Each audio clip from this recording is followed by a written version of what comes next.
Em julho de 1947, em pleno deserto do Novo México, um acontecimento aparentemente simples se transformaria em um dos maiores mistérios do século XX. O que começou como a descoberta de destroços em uma fazenda próxima à cidade de Roswell, rapidamente ganhou proporções globais, atravessando décadas, governos, investigações oficiais e a imaginação coletiva da humanidade. Naquele contexto histórico, os Estados Unidos viviam o início da Guerra Fria. O medo de espionagem soviética, testes secretos de tecnologia militar e a recente criação da Força Aérea norte-americana tornavam o ambiente propício ao sigilo e à desinformação. Foi nesse cenário que o jornal local estampou uma manchete explosiva. O exército havia recuperado um disco voador. Horas depois, a versão oficial foi alterada, afirmando que tudo não passava de um balão meteorológico. A contradição imediata plantou a semente da dúvida. Ao longo dos anos, testemunhas surgiram relatando materiais estranhos, leves e resistentes, símbolos desconhecidos e até mesmo corpos não humanos recolhidos no local. Militares teriam isolado a área, ameaçado civis e conduzido uma operação de silêncio absoluto. Em resposta às crescentes especulações, o governo dos Estados Unidos divulgou novos relatórios décadas depois, alegando que o incidente envolvia o Projeto Mogul, uma iniciativa secreta destinada a detectar testes nucleares soviéticos. Ainda assim, essas explicações não conseguiram encerrar o debate. O caso Roswell tornou-se mais do que um suposto acidente aéreo. Ele passou a simbolizar a desconfiança da população em relação às autoridades, o medo do desconhecido e a eterna pergunta sobre a possibilidade de não estarmos sozinhos no universo. Filmes, livros, documentários e séries ajudaram a consolidar Roswell como um marco definitivo da ufologia moderna. Entre versões oficiais, relatos extraoficiais e documentos liberados parcialmente, o que permanece é o mistério. Teria sido apenas tecnologia humana mal interpretada? Um experimento secreto fora de controle? Ou o primeiro contato entre a humanidade e algo vindo de além da Terra? A resposta talvez esteja enterrada sob camadas de sigilo, ou talvez nunca venha à tona. E é justamente para revisitar os fatos, separar evidências de especulações e entender por que Roswell ainda desperta tanta curiosidade quase 80 anos depois, que começa agora o Popcorn Repórter Especial Caso Roswell 1947.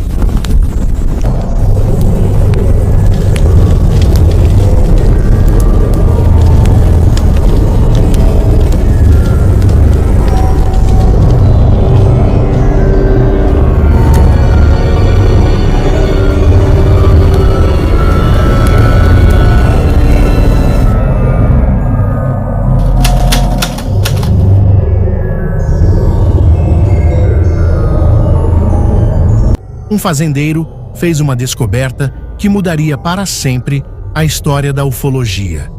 Seu nome era William Mac Brazel, proprietário de um rancho localizado a cerca de 120 quilômetros da cidade de Roswell, nos Estados Unidos.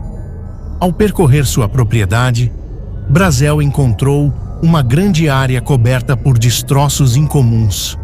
Espalhados pelo solo estavam fragmentos metálicos leves, varetas finas e um material semelhante a papel alumínio, mas com características jamais vistas. Segundo seu relato, aqueles objetos não queimavam, não amassavam com facilidade e, mesmo quando dobrados, voltavam à forma original. Intrigado, Brazel recolheu parte do material e decidiu comunicar o ocorrido às autoridades locais, como o xerife Wilcox. Mas, infelizmente, ele acabou detido e ameaçado para ficar quieto. Mas o fazendeiro não disse muito. O fazendeiro disse: eu estava lá fora cavalgando e via aquilo e era desse jeito, eu não fazia ideia do que era. Então eu fui à cidade para contar a algumas pessoas e mencionei isso para algumas e, de repente, houve interesse. O Mac achou que fosse um balão meteorológico, algum tipo de experimento. E ele estava feliz de fazer ao governo o favor de devolver os pedaços. E, na verdade, essa era a ideia dele quando ele recolheu tudo e levou à cidade. Ele foi ameaçado por alguma coisa. E eu peguei um jornal de Albuquerque e achei a foto do meu pai logo de cara. E eu pensei, o que será que ele fez agora? O meu pai estava morando em Albuquerque e assim que ele ficou sabendo, ele foi até o rancho. Porque ele sabia que o pai dele não estava lá. E, na verdade, foi até lá para cuidar do gado. E o exército tinha bloqueado tudo. Eles tinham uma equipe lá recolhendo as peças e tudo mais. E não deixavam entrar. A Força Aérea tinha pedido para ele ficar em Roswell. E eu perguntei para ele onde ele tinha se metido e ele disse: eu encontrei um monte de lixo. Disse para a Força Aérea que eu não contaria para ninguém, então é melhor que você não saiba. Então, é claro, andando a cavalo você vê muitas coisas que o exército não tinha pegado. Então eu coloquei no meu bolso e deixei perto de um maço de cigarro dentro do celeiro. Quando você dobrava, como um papel, ele se esticava de volta.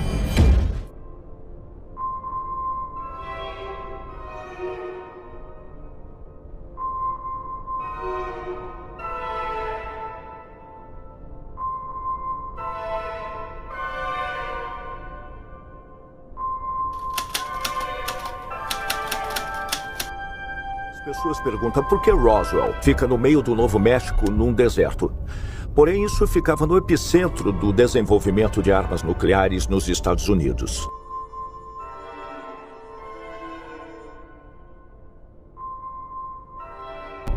A primeira detonação de um artefato nuclear nos Estados Unidos, no espaço de testes, aconteceu a menos de 2 horas de Roswell a oeste. Roswell, como base aérea, estava no centro da iniciativa nuclear. Julho de 1947, o exército surpreendeu o mundo ao divulgar um comunicado oficial afirmando que havia recuperado um disco voador. A notícia ganhou destaque imediato nos jornais e rádios dos Estados Unidos, alimentando rumores sobre a possível queda de uma nave de origem desconhecida.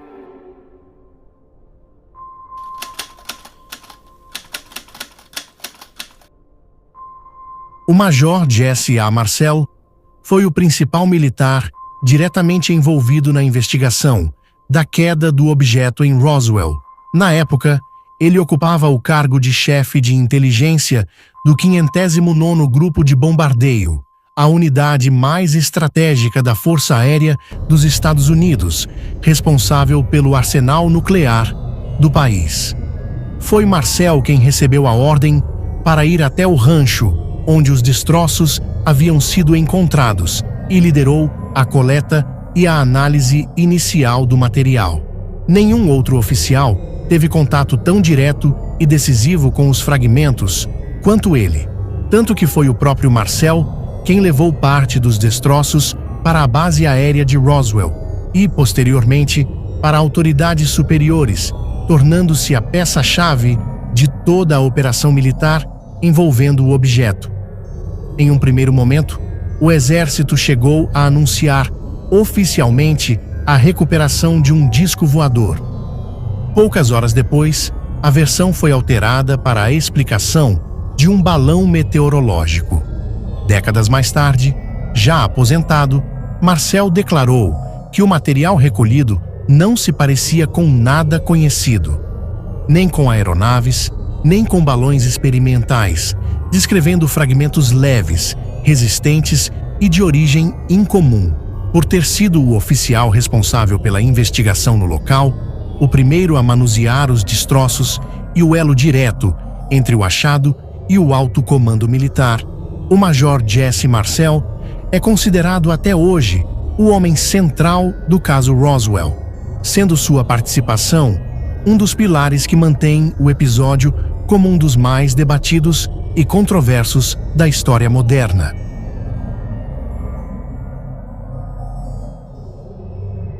E então havia fragmentos do que pareciam ser vigas em I, relativamente pequenas, mas na típica configuração de viga em forma de I. O que eu vi, eu não acreditei. Havia muita coisa. Estava espalhado por uma área tão vasta. Então nós começamos a coletar o máximo de destroços possível e jogar tudo no furgão. Ficamos uma boa parte do dia tentando encher ele. Nenhum dos materiais que nós pegamos era pesado. Parecia que não tinha peso. Não dava nem para sentir que estava nas mãos. Mas aquilo não era um balão. Era uma aeronave. Então, o que poderia ser? Eu não saberia. Eu ainda não sei. Uma das coisas que eu ainda lembro especificamente era o material que eles disseram que era fino como uma embalagem de um maço de cigarro. Mas você não conseguia quebrar.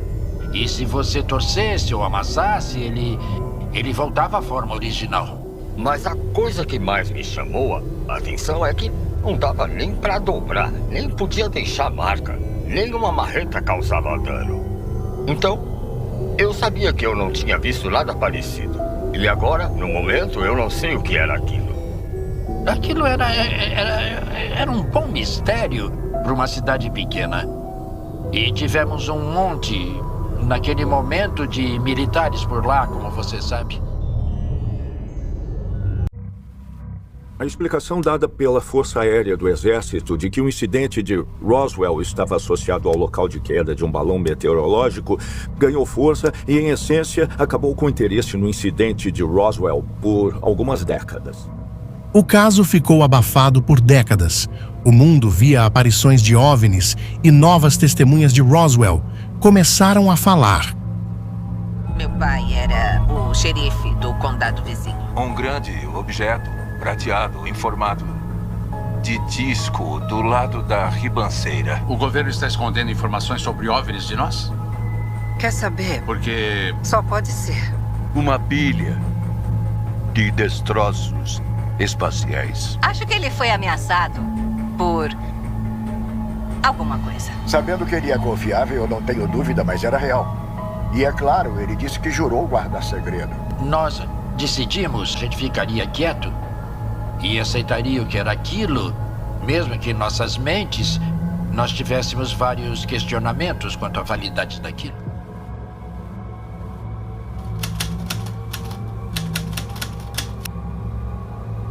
O governo capturou espaçonaves alienígenas OVNIs e as mantém num armazém secreto. A discussão entre ufólogos sobre a existência de um governo secreto atrás de nosso governo. Bob Lazar é um personagem central da ufologia moderna, desde os anos 80, conhecido por afirmar que trabalhou como engenheiro em instalações ultra-secretas ligadas à Área 51 nos Estados Unidos. Ele declarou ter atuado em um setor chamado EC-4, onde teria participado de estudos técnicos envolvendo naves de origem não humana. Segundo Lazar, essas naves utilizariam um sistema de propulsão antigravitacional baseado no chamado Elemento 115. Embora não tenha participado do incidente de Roswell, ele associou suas declarações à ideia de que algumas dessas naves teriam sido recuperadas em quedas anteriores, sendo Roswell uma das mais citadas. Seus relatos dividiram opiniões entre apoiadores e críticos, mas tiveram grande impacto ao popularizar a Área 51 e reforçar a ligação entre Roswell e a hipótese de um encobrimento governamental sobre tecnologia extraterrestre. Quando entrei lá, foi a primeira vez que vi aquele modelo no hangar parado e me disseram que eles podiam ter me conduzido pela porta da frente, mas eles queriam que eu visse aquilo e mandaram eu não falar nada e continuar olhando para frente e passando pelo disco até a área de escritórios. Depois disso, eu pude vê-lo pairando sobre o chão e operando.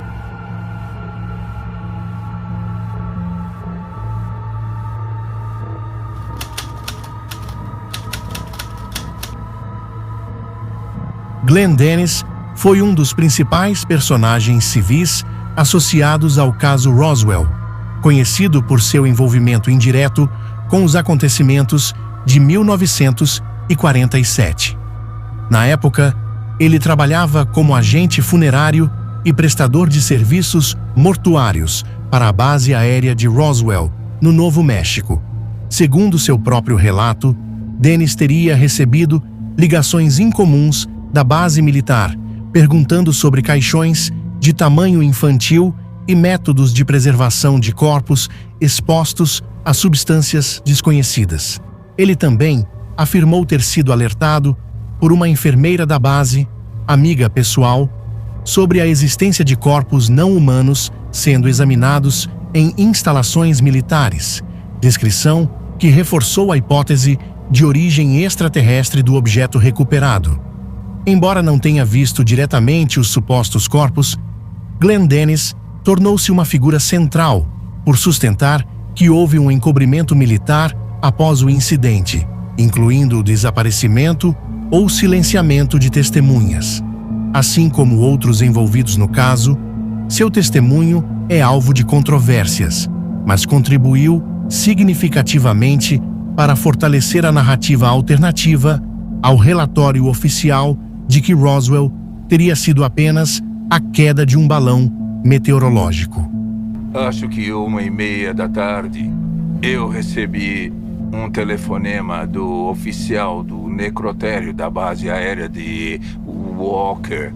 Ele me ligou de lá e então me perguntou qual seria o menor caixão possível que nós poderíamos selar hermeticamente. E foi quando eu me envolvi bem de perto com a base.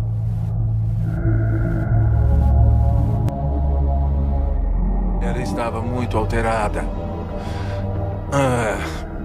Pelo jeito que ela falava e o jeito que estava, parecia que ela estava em choque. Ela então começou uma discussão com o Glenn para explicar o que ela viu e fez uns desenhos dos alienígenas que ela tinha visto no lugar. Eles tinham entre 1 metro, 1,20 m. As mãos deles eram longas, 100 polegares, eram só dedos longos e delicados. E na cabeça, os lábios eram muito pequenos, estreitos, não eram cheios como nós veríamos na maioria das pessoas. E também no nariz só havia 2 orifícios bem pequenos, então não havia exatamente um nariz, era mais convexo. Ela não tocou no prato durante o tempo em que conversamos, na 1h30 em que estivemos lá.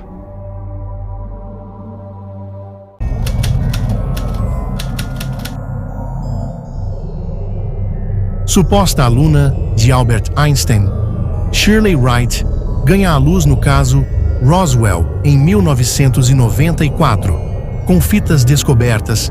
Nessas fitas, relatos perturbadores. Conte um pouco mais sobre você, a comunicação. Que tipo de informação foi dada? Eles te perguntaram algo? Você perguntou algo para eles? Foram perguntas dos dois lados. Nós fizemos várias perguntas e eles fizeram várias perguntas. Sabiam que nós éramos intelectualmente inferiores e cientificamente inferiores.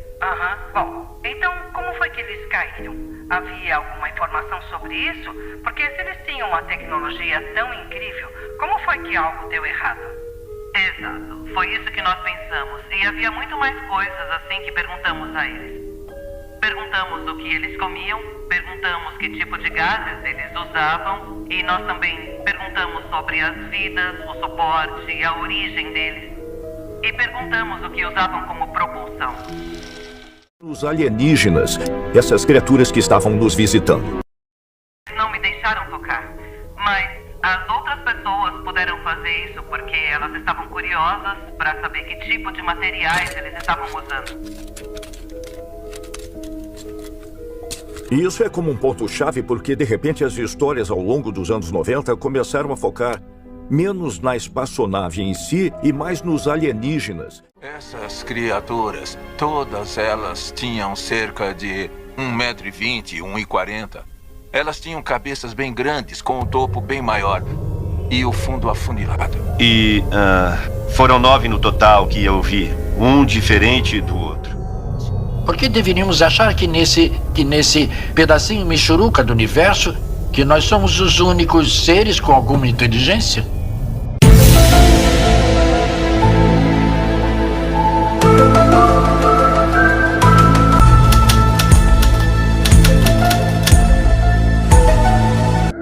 Chegamos ao topo da pirâmide que envolve o caso, a autópsia alienígena, que foi divulgada para o mundo em 1995, uma bomba na época.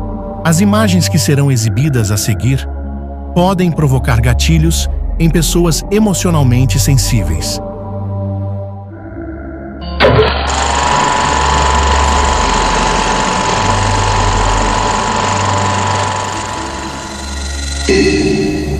As primeiras cenas do filme mostram o corpo do suposto ET estirado sobre a mesa.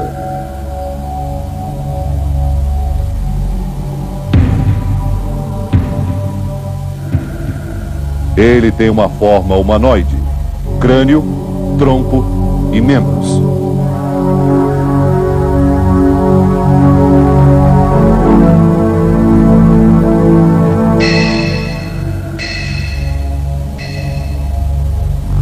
A perna direita apresenta uma lesão profunda, aparentemente provocada pelo acidente com a nave em Roswell. Parece que existe um corte no pulso da mão direita. A perna também mostra sinais de fratura, ainda que em nenhum momento do filme apareçam ossos. É um corpo sem pelos, com o crânio desproporcional e um abdômen proeminente. Aparece uma pessoa vestida com um traje especial. Talvez uma precaução contra a radioatividade. Ela examina o ferimento da perna. E depois verifica que as mãos e os pés têm 6 dedos.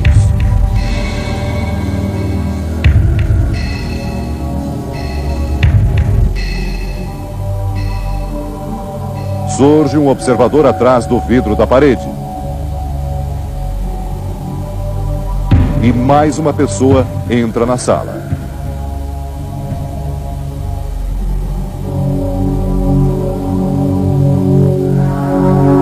Os médicos parecem discutir como vão conduzir a operação.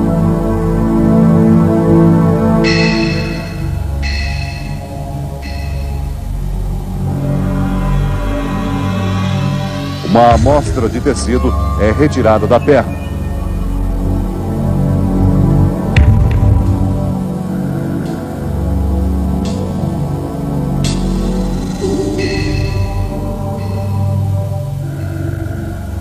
Logo depois vem a primeira incisão.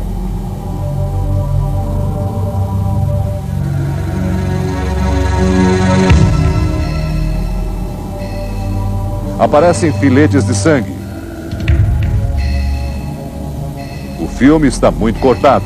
Não dá para acompanhar todos os detalhes da operação. Agora os médicos trabalham nos órgãos internos do suposto ET.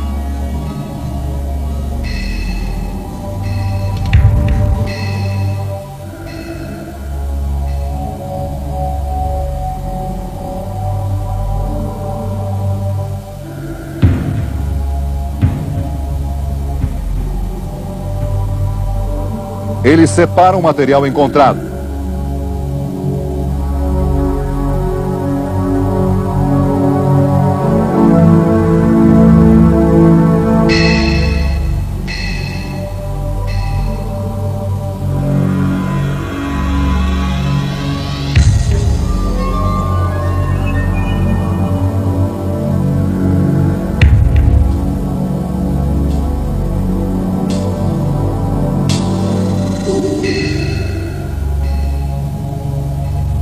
uma espécie de membrana é retirada dos olhos.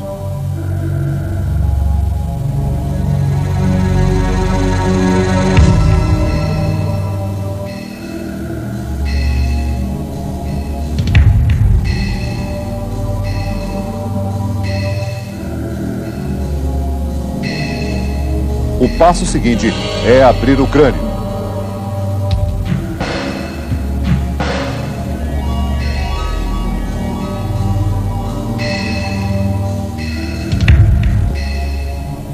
Só nesse momento percebe-se que há uma terceira pessoa na sala, além do cinegrafista.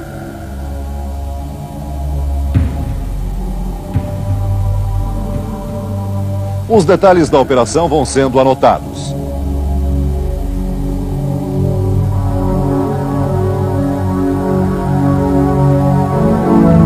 Nas cenas finais, os médicos retiram o material do crânio.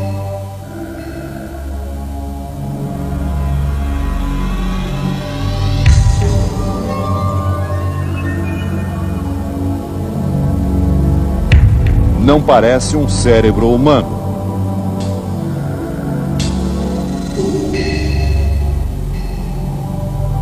Na primeira vez em que o relógio apareceu no filme, marcava 10h05. Na última, 11h30. 1 hora e 25 minutos de operação.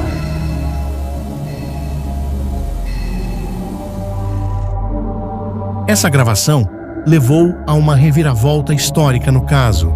A autópsia que chocou o mundo, na verdade, era uma farsa. Como saberia que não é real, que é falso? Bom, porque eu que fiz. Minha vida é dividida em duas partes. Um lado é um cineasta e o outro é um mágico.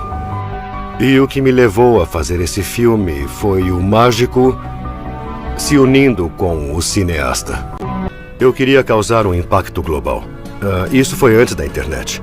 Então, com esse filme, eu me declaro como autor da primeira fake news. Eu me declaro autor do primeiro vídeo viral.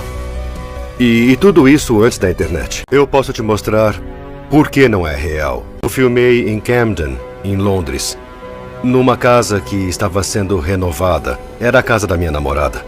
E eu construí o set. Aliás, eu construí 2 sets no mesmo cômodo, que era para as imagens dos destroços e para a autópsia alienígena. Tenho um monte de coisas no filme que só eu saberia. Por exemplo, que aquela mesa de autópsia é a única que existe no mundo. Você não encontrará uma igual em lugar nenhum. Porque se você encontrasse outra versão, outro exemplar daquela mesa de autópsia em qualquer lugar do mundo, então seria mentira. Nós não fizemos só um filme, fizemos 2. O primeiro filme ficou tecnicamente incorreto. Mas o problema é que estávamos ficando sem tempo. O filme tinha sido prometido para o mundo. Então tivemos que recriá-lo de novo, muito mais rapidamente. Mas ainda precisávamos fazer o corpo. Você joga látex líquido no molde e você dá uma mexida assim, toda a superfície fica coberta em látex e isso cria a pele. Então você injeta uma espuma expansiva. Assim que começa a endurecer, ela borbulha e estoura. Nesse caso, na perna direita, nós ficamos com uma bolha de ar presa no joelho. E a gente não sabia, a gente não viu até ela sair. Mas o tempo estava acabando, não dava para esperar. Quando ela saiu do molde, o joelho havia estourado. Nós não tínhamos tempo para fazer outro. Então eu mandei o John, que era o escultor que fez o corpo, eu mandei o John Humphrey pro açougue e eu disse, traz uma junta. Uma junta qualquer, não importa qual seja, só o osso. Eu então esvaziei o joelho e coloquei a junta lá dentro e fingi que era um ferimento a bala vindo de trás. Tanta gente disse que viu a autópsia alienígena antes de ela ser feita. Mas eles nunca relataram isso até depois de ela ser feita.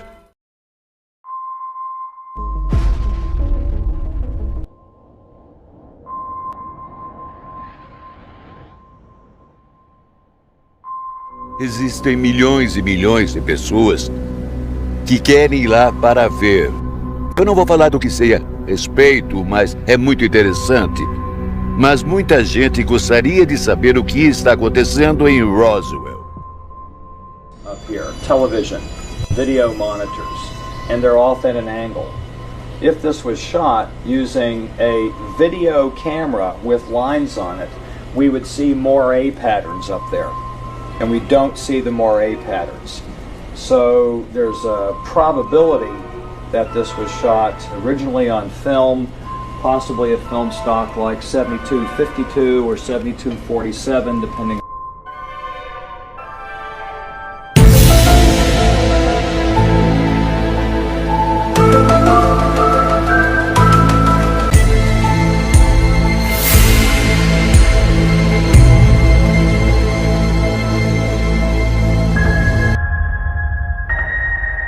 Gostou do documentário Caso Roswell do Popcorn?